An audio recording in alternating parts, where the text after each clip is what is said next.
So, dear colleagues, as we are in Switzerland, we always start almost very on time. I cordially welcome you to this annual meeting of the ESIO Society. This time we have the focus on immunotherapy and integrative oncology. And for all those who are here the first time, the ESIO Society is existing since 2009, and it's promoting personalized integrative oncology in research and teaching.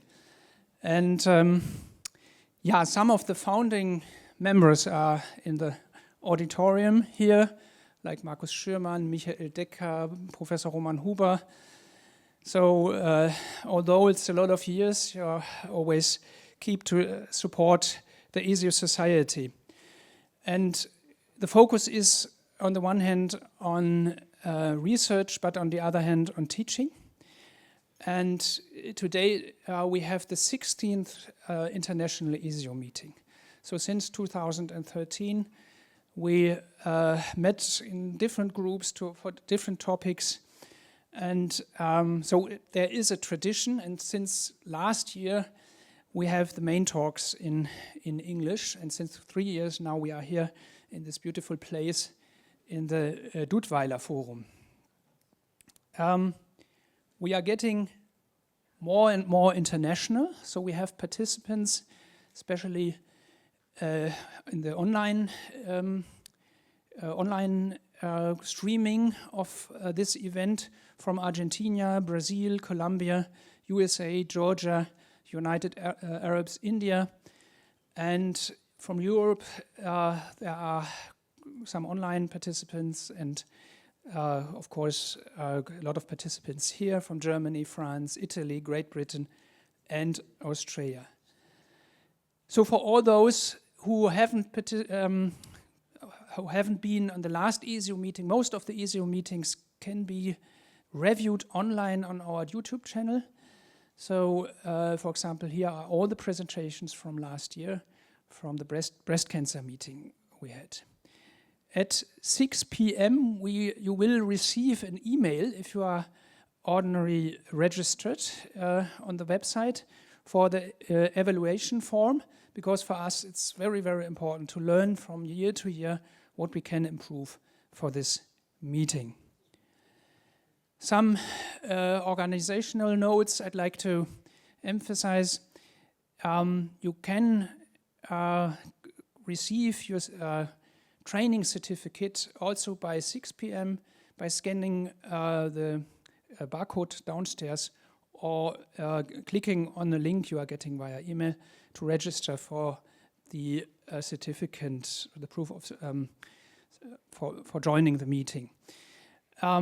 And by the end of next week, we will have all the presentations online on the ESIO YouTube channel. For Switzerland, which is another very interesting movement, there was last year a founding of the Swiss Network of Integrative Oncology, and there's also a focus on research, and Florian Strasser, who is today not in person here but online, he asked me to show this slide to you for the Swiss Research Group for Integrative Oncology. They are meeting every month, and online participation is possible. So for everybody who is interested in research in integrative oncology with focus on Switzerland, please join these meetings and support the work of this group. And for us, of course, it's always important to thank all the sponsors who help us to make this event possible. And I think I'd like to say that it's that no one of the sponsors, of course, has influence on the content of all the presentations we will see today. In the coffee break, we will have a short walk through the exhibition of the sponsors, and they then will say in two sentences the key messages what they what they offer and about their products. What I didn't do in the last years, but I will do it this time, is to thank all the participants from the biggest sponsor of this event, the ZTO Group, because I didn't mention it because, of course, I'm a little bit biased. I'm working in this team. All the members of the team support this meeting. A lot of them are here today and build up this group. And I'm quite proud to say that since the 1st of April, I'm so sorry, this is moving a little bit quickly. Since the 1st of April, we have 100-person employees working with the patients in oncology. We opened a new center in Uster, where a whole oncology group wanted to integrate in an integrative way. And I think this is for us a really big step to improve the service for the cancer patients who look for integrative care. Then the scientific board today is supported by Valeria Milani and Daniela Päbke. She's sitting in the back. Thanks to both of you to selecting the presentations and to support and organize this meeting. And I'd like to hand over the mic now to Valeria Milani, who is leading to the first part of the afternoon. Thank you very much, Valeria, and thank you to all of you to be here this afternoon. Thank you very much. Welcome everybody here, and also welcome everybody online from all the countries in the world following us. Thank you. It's a big honor for me to be here and to be part of the Centrum für Integrative Oncology. So I joined almost 1 year ago, and it's a big excitement to be involved in such congresses. So last year we talked on breast cancer, and then as we sat together, we said, okay, what can we talk about? And then we thought about immunotherapy, and immunotherapy is my passion since I started medicine. So it's a particular pleasure to present this program on immunotherapy and immuno-oncology. We know that this is the fourth column of oncological treatment after surgery, chemotherapy, and radiotherapy. Now is established, but it's a very long history.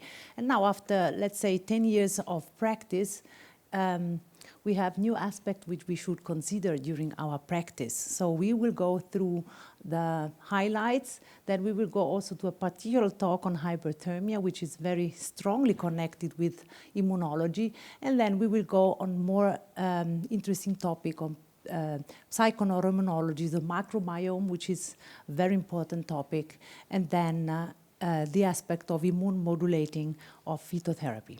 So I hope you will enjoy the program today.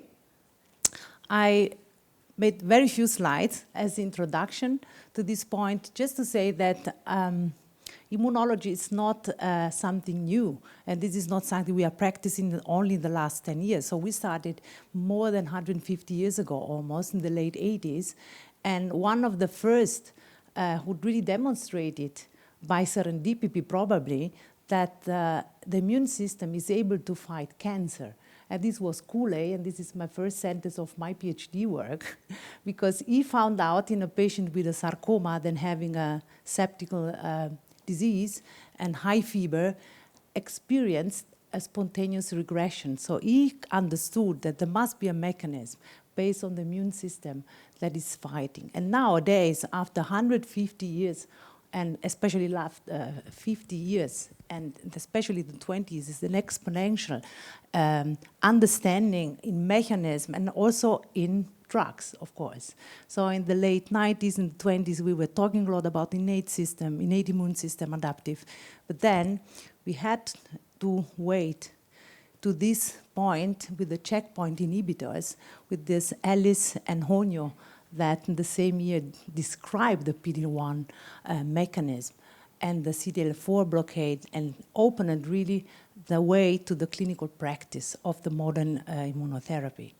So they got, of course, the Nobel Prizes, and these are the milestones that started 15 years ago, with the first work with ipilimumab in melanoma, CTLA-4 antibody, followed in 2012 with the first works in melanoma, which was the pioneering, let's say, disease, which is the most immunogenic disease which we have with PD-1 blockade. Nivolumab and pembrolizumab showed in the following years activity not only in melanoma but also renal cell cancer, lung cancer, and this is followed after this. So it's 2014 we have the first approvals. So we oncologists in clinical practice, we are working with those since these years, since 10 years. And this is just a very small development, historical, of the diseases, the stages, and the shift of these therapies from metastatic disease into the primary disease. And now we are up to the neoadjuvant, where we understand the mechanism even better. And as you can see here, this is, I think this is 2 years old, this picture. This is much more approvals. This is for pembrolizumab, going up to several, almost every tumor entities. And we know, of course, different tumor entities, different stages, has different immunological response. So this is really extremely exciting, especially for someone who loves immunology and try to understand the mechanism. And this is also an important message. I'm sorry, it's in German, but we have English translation, I've heard. So a way to explain the patients why do we practice immunotherapy, because why is immunotherapy alone or in combination improving survival? And this is difficult, I mean, it's intuitive, but it's difficult to explain. And there are 3 good explanations. The first is that the adaptive antitumoral response is polyclonal. So it's addressing heterogeneity of the tumor cells. Let's take breast cancer in the neoadjuvants. It's very heterogeneous. So if you activate the immune system, which is polyclonal, at that moment, you will have the effect. You don't have them in the adjuvants, for example. So that's very important. Polyclonality is important. The second important point, which the patients understand very well, is immunological memory. So the adaptive immune system, the DC8, the killer cells, have an immunological memory. And this explains the long-term effects of immunotherapy. So how can we explain that we have long-term responses, lasting years, maybe in melanoma? Because we have immunological memory. This is adaptive immune system. And then the other important point, which is improving survival, is that the immune system is able to pass the barrier to the central nervous system. So these 3 mechanisms are essential to understand the effect, which is prolonging survival, of course, in different entities. And that's why it's really important to understand all this complex mechanisms, so we will know much more about this. And this is very exciting because this is not only tumor cells and T cells, it's much more complex, but the effective cells killing tumors with memory are the CD8 T cells. So that's only a question how to get them active there for a long time. So, and this is, of course, not only a question of the actors, so let's say lymphocytes, dendritic cells, etc., but it's also a question of host. So we will talk a lot also about the host. So the balance, microbiome, and all the microenvironment, which is, of course, influencing the immunological microenvironment. So this was just a short introduction, and now let's go to our keynote lecture.